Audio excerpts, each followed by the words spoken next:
This is Derek from ScreamingEagleAirsoft.com. Yep, that's ScreamingEagleAirsoft.com. That's your online website where you can go to get all your airsoft supplies and needs. Today I am here with a know-it-all and slash a review of the Aim Top Gearbox. These are pre-assembled gearboxes that you can get, and then you can get them either front wired or rear wired, and then you just take out your gearbox, plug this gearbox in, you got a completely upgraded gearbox without having to do anything other than just put the gearbox in. Now, the reason why I'm doing this video is because Doug had bought this gearbox. I do believe this is the M120 gearbox that they sell. He had plugged it into his SPR for his dad, and when he pulled the trigger, the motor just goes like it's having a hard time pulling the spring. Well, it's only an M120, so it might be a 130, but either way, his motor's having an extremely hard time pulling it back. It is a JG Motors, and JG Motors been working in all of his other JG guns. He even has a 10.8 volt battery in his gun, so I don't see any problems with that. Not having enough juice to pull it back. So he handed it to me and he asked me, can you check out his gun and find out what's going on? Well, guess what? I encountered the same thing. I plugged the battery in, plugged the motor in, pulled the trigger, made the sound, so I didn't know what was going on. It sounded like the motor was having a hard time pulling the gears. So I took it apart and I looked at it, and I'm still getting that same thing, and the spring's not even jiggling. So there's no, it's not even trying to pull the spring back. But I looked a little closer when I was pulling the trigger, and I noticed that the first gear right here was actually kind of jiggling a little bit. So I think that somewhere in these gears, sector gear, bevel gear, something might be jammed or something in there. Something might be going on. Thought it might be an anti-reversal latch. So I reached in there and popped the anti-reversal latch. Didn't need popping because it was good to go. So I don't think it's the anti-reversal latch. So what I'm going to do is, on video, what we're going to do is we're going to open the gearbox, we're going to see what's in there, I'm going to put it back together, reassemble it, fire it, see if it goes okay. And if it does, then I don't know what we're going to do. Alright guys, here's the gearbox. If you notice, everything holding it together is a Phillips head screw. So all you need is a Phillips head screwdriver to open this gearbox up. Here we go.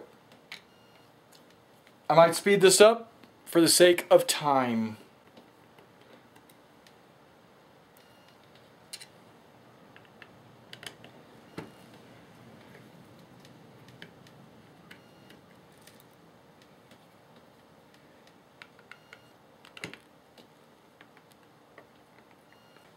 All right, all the screws are out.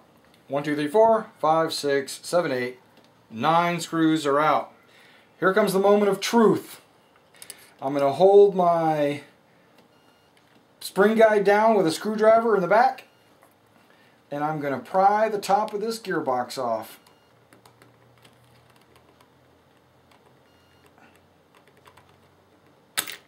There we go. That came off fairly easily. And then I will take the ball bearing, piston, spring guide back out. There's the spring. Alright, let's take a look at this thing. Wiring looks good. And a reversal latch popped out, of course, like they always do. Let's take this spring out. Okay, what I want to do is see if everything can move. Okay, see if it's jammed on in there for some reason or something. And here we go. I'm going to artificially spin this. Okay, I'm going to artificially pull this tappet plate back. It seems to move back. It's a little grindy, like it's running on sandpaper. Yeah,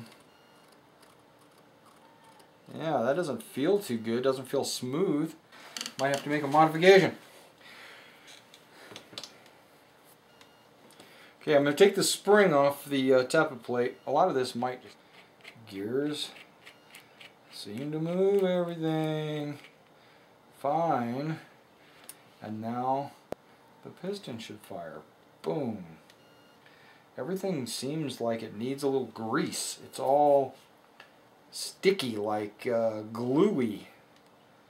This gear has like a little bit of grease on the bottom side, but none on the top. Okay, taking it apart. Okay, the piston looks very good. It's split for speed. This might be a turbo piston. I think it needs a little... There's these little plastic imperfections right here, here, and here that would have been caused from the molding process. That might be getting caught on stuff. I'm going to use an X-Acto knife and trim that just a little bit. There is none on the other side, just right there. That would have been caused in the molding process.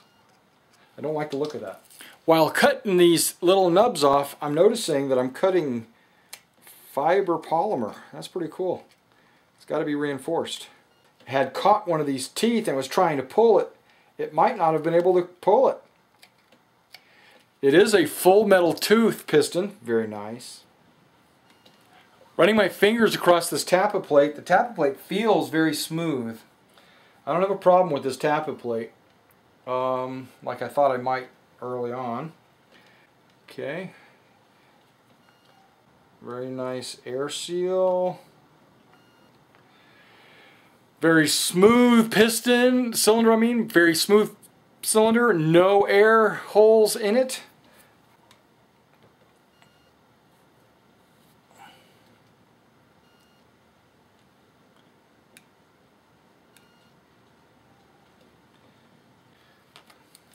Okay, something you want to do to test your gear motion before you start putting all your mechanisms inside, just put the gears in. Okay, I've got all three of the gears in. I have it closed up. I have it shimmed the way I think I want it shimmed. And what I'm going to do is I'm going to reach inside the gearbox with my finger and I'm going to turn the gears to make sure they turn. There is no anti-reversal latch, so they should actually turn both ways. Okay, they turn backwards. And they turn forwards with ease because they have these 8mm ball bearing bushings. Perfect. I'm having an issue with this wiring. It wants to keep popping out of its like designated location. But you know what? That's fine. I'll just keep tucking it back in. Okay, everything seems to be in working order. So I'm just going to put everything back together and then we'll try to get this thing to work.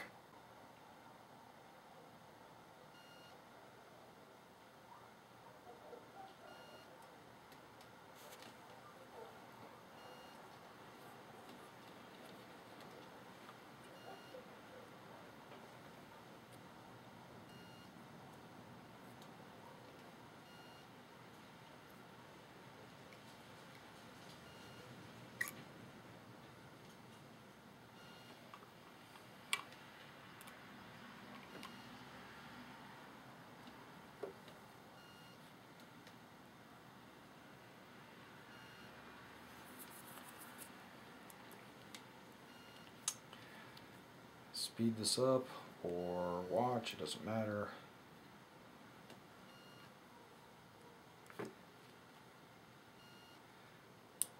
Cut through this. That's probably what I'll do. Alright, another moment of truth. I've got the universal latch in. And I'm getting ready to tighten up the spring and then put the gearbox on there, and that's where I always have the trouble. Something always pops free while I'm trying to do that. Well, let's see what we can do today. Let's see. No popping now. Come on. Now I can hold it down with the screwdriver. Hopefully. Everything's being held down in place.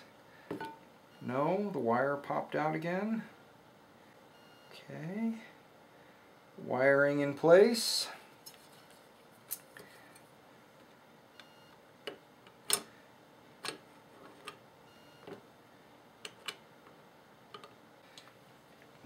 anti-reversal latch. Aha, there you are. I'm just going to hold it together with my fingers, and I'm going to move the tappet plate. It moves much better than it did when I first opened it. Okay, let's screw this closed, see what happens. Fire it up. Okay, I'll be back in just a minute to fire it up.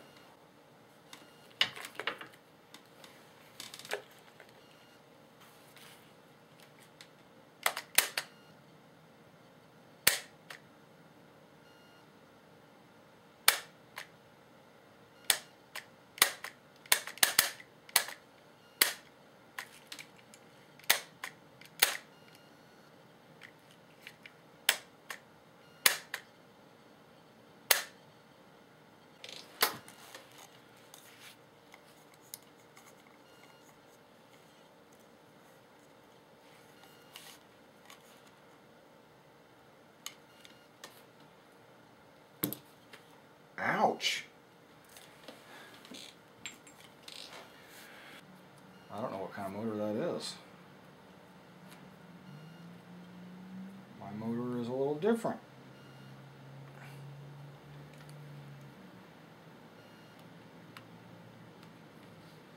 I'm going to put my motor in. I think it might be a motor issue. Okay, this is trial number 2. I don't like this huge battery anyway, but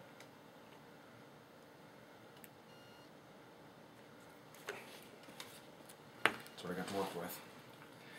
Okay, JG motor. Doesn't work. Doesn't have enough. Can't pull it. His battery, his motors get like super hot, like burning up.